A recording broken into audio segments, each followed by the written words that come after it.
Dr. Hollingsworth is the Director of Science at the Royal Botanic Gardens in Edinburgh.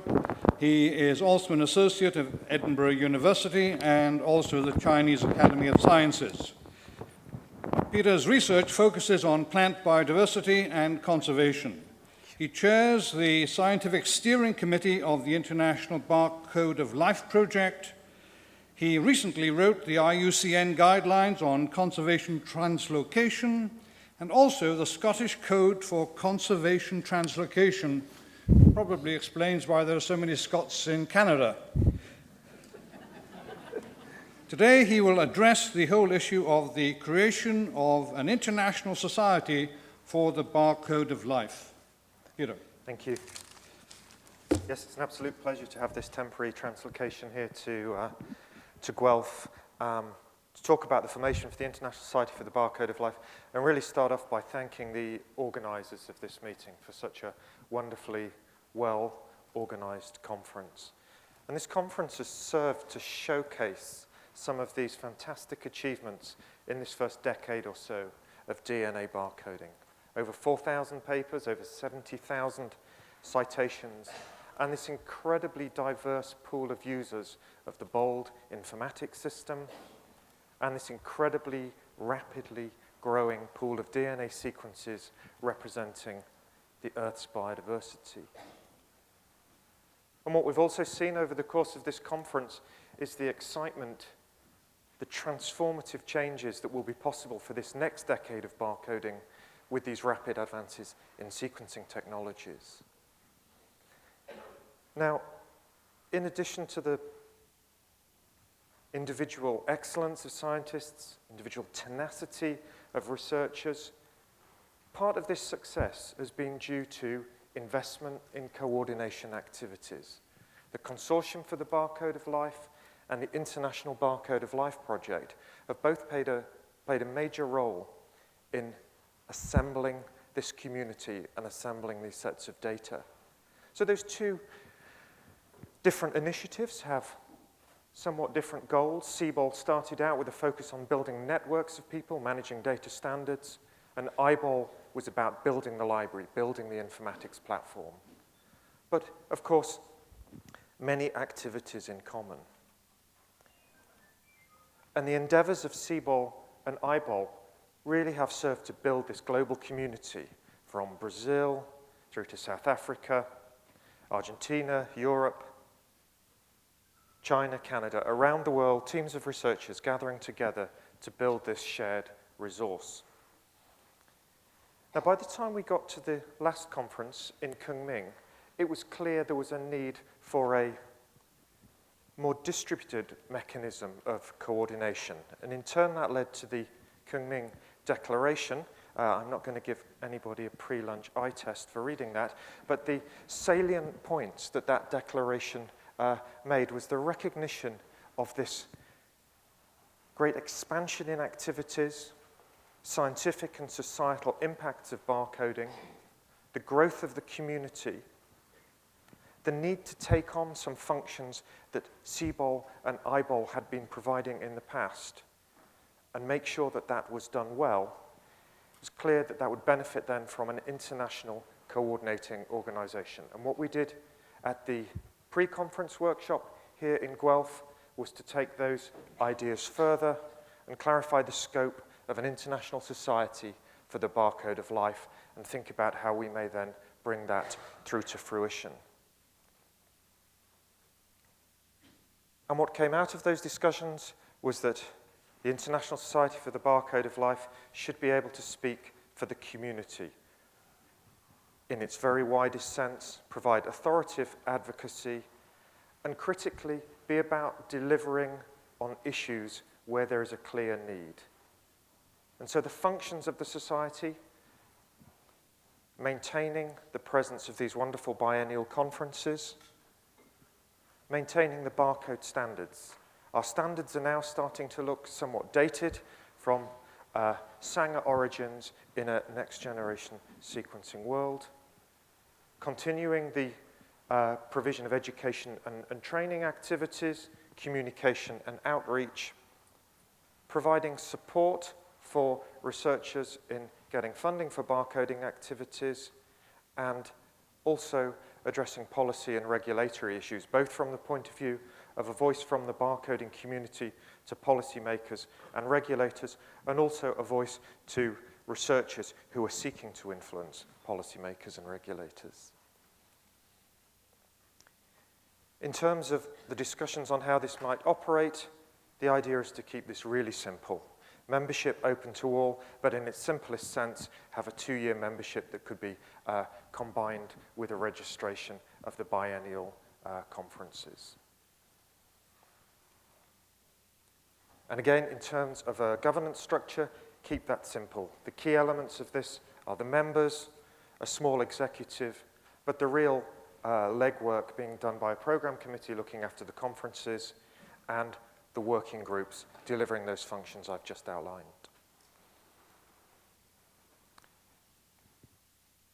To put this society in the context of the wider framework of biological sciences is the suggestion to have it affiliated with the International Union for Biological Sciences, which is in turn clustered within the International Council of Science. So, in terms of delivering this, the plan is for an interim governance council to legally enact the society, draft the articles, scope out the working groups, and move that through to a functioning society. And one of the earliest steps is already to start thinking about the next conference. Just as a brief discussion on that, we've had these 6 wonderful conferences so far, and IBOL and CBOL have taken the lead on making sure they happen. We already have a proposal to host the next conference in the Kruger National Park in South Africa in 2 years' time, and some outline discussions on 2019 in Argentina. Looking at the presentations for both of these, I could see if these were selected, there would be no difficulty in getting delegates to attend the meetings, but perhaps somewhat more difficulty getting them to stay in the auditorium in these wonderful places. Okay, so now the formal bit of this. This is a formal proposal to the conference that the International Society for the Barcode of Life be formed, that the participants at this conference become the first members, and that an interim governance council consisting of the authors of the Kunming Declaration, representatives of key geographical regions, organizations like IBOL and CBOL, and other major barcoding initiatives be created and entrusted to develop the following: the governance structure and articles to allow the International Society for the Barcode of Life, ISBOL, to be legally recognized and operational. Run the process to get IBOL executive positions filled in a manner consistent with community wishes. Draft the mandates for the working groups. Develop a process for evaluating subsequent conferences. Recognize that the success of this endeavor will entirely be by an effective consultation process with the community to shape the organization with community wishes, and in the short term, develop an effective process for ratifying any key decisions made by that interim governance council. So just to pause briefly here, I'd like to throw this open to the floor for any comments. David Castle has agreed to help me facilitate any discussion that arises and keep me straight on the formalities of voting process. Do we have any comments or questions?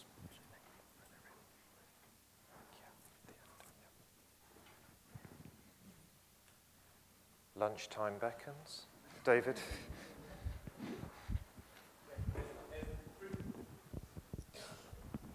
As previously agreed, I just wanted to emphasize that a lot of interested people are not here, and for that reason, we've opened electronic discussions on Connect, the social network that CBOL created for the barcoding community.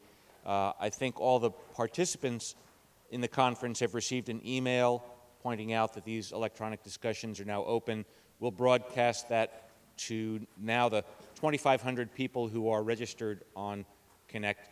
I hope there'll be a lively discussion, raising your suggestions, your concerns, and mostly your assurances that the community wants this to go forward. It will be a lot of work for a small group of people. So we'd like to be sure that you all feel that it will be valuable and that you'll participate.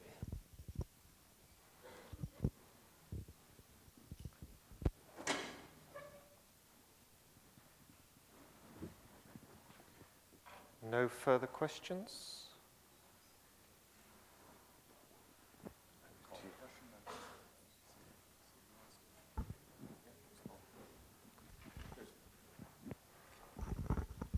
You've probably already discussed this, but have you thought about institutional members in view of the fact that barcoding, after all, is a technology, and but it implies a number of other things that might require institutional support. So I can see why it might just work if the leaders of those become individual members of the society, but there might also be a role for institutional commitment to a project this large.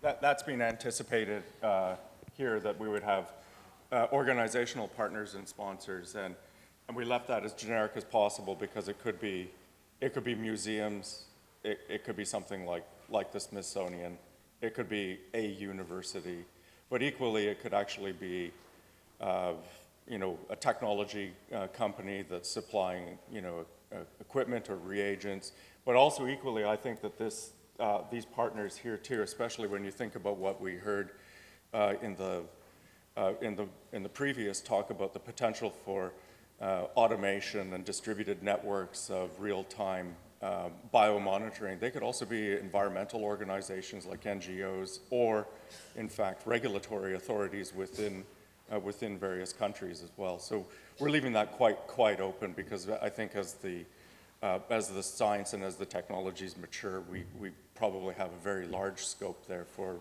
participation.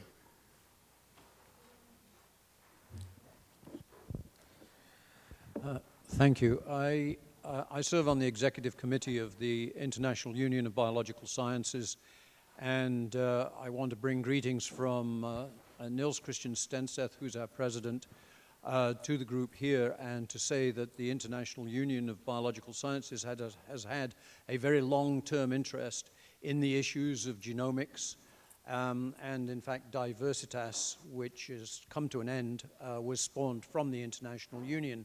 And so there is enthusiasm within the International Union for encompassing genomics and barcoding into the International Union itself, and representing that through the biological cluster on up to ICSU as instructed by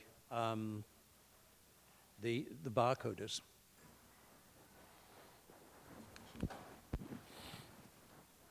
There's a question back up there.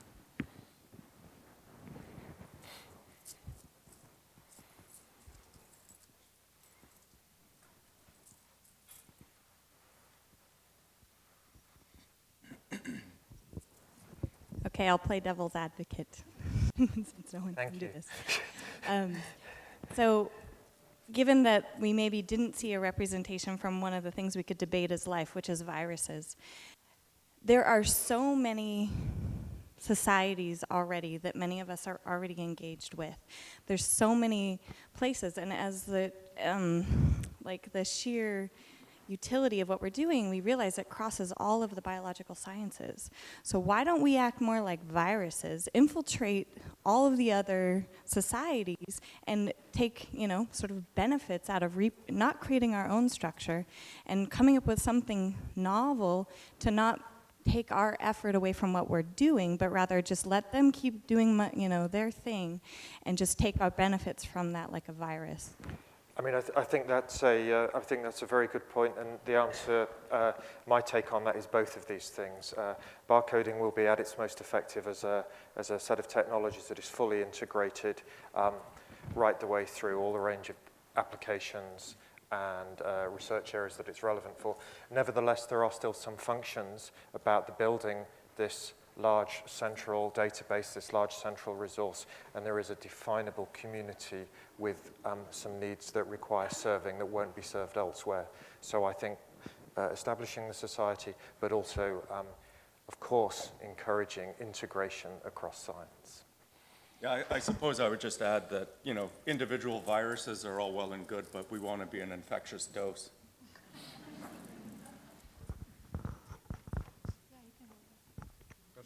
Hello? I was just going to suggest perhaps a very slight modification to your first point there, simply because there are a lot of people who like to think of themselves as inaugural members when a society is formed, and probably a lot of people that have had a lot longer history with barcodes than some of the people in the room who couldn't make it for other reasons. So rather than thinking of just this room only as the first memberships, maybe have a slight window of opportunity to allow others to be inaugural members. Yeah, I think that that's actually part of the intent of putting it up on Connect, and you know, we've taken some effort to get it out into the bio blog and so forth for exactly that reason. So we would say there'd be a window, sure. There's.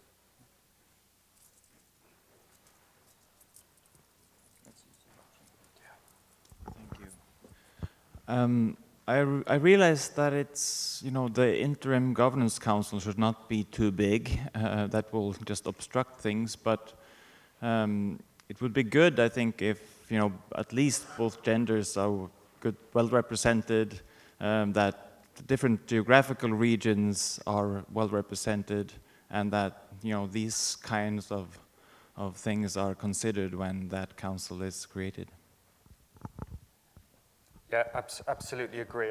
I hope we've articulated that point, but I absolutely agree with you. Okay, if there are no further questions and the clock hits past, the formality of this is just to throw this to the floor for a vote via a simple show of hands to ascertain support for the motion. Sorry, David.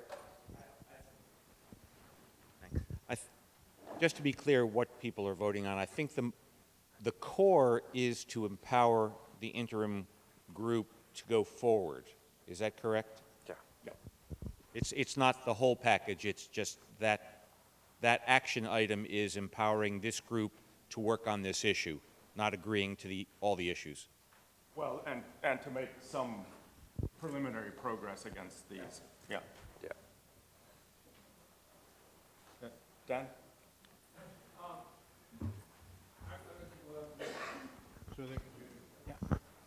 I've been reading the bullet points. There are the 6 or 7 bullet points about 4 times now, trying to parse out which of those bullet points are operational production of something for barcoding versus something for ISBOL.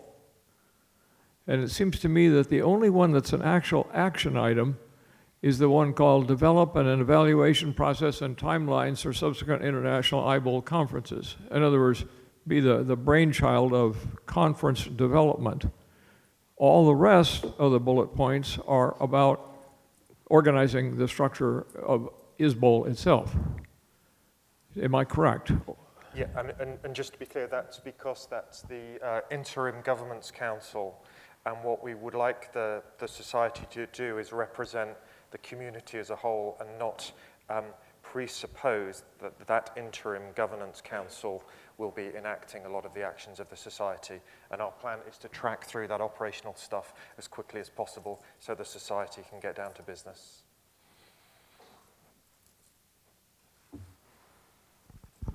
This might be a quibble, but one other bullet point might be to say what the society aims to do. I mean, I think the Interim Governance Council should come up with what is ISBOL about. Yeah. It's captured in the wider document. But yeah.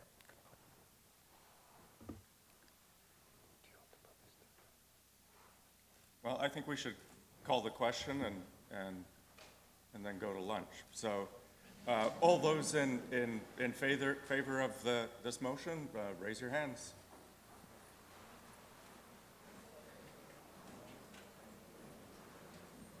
I think the motion carries then. Thank you very much.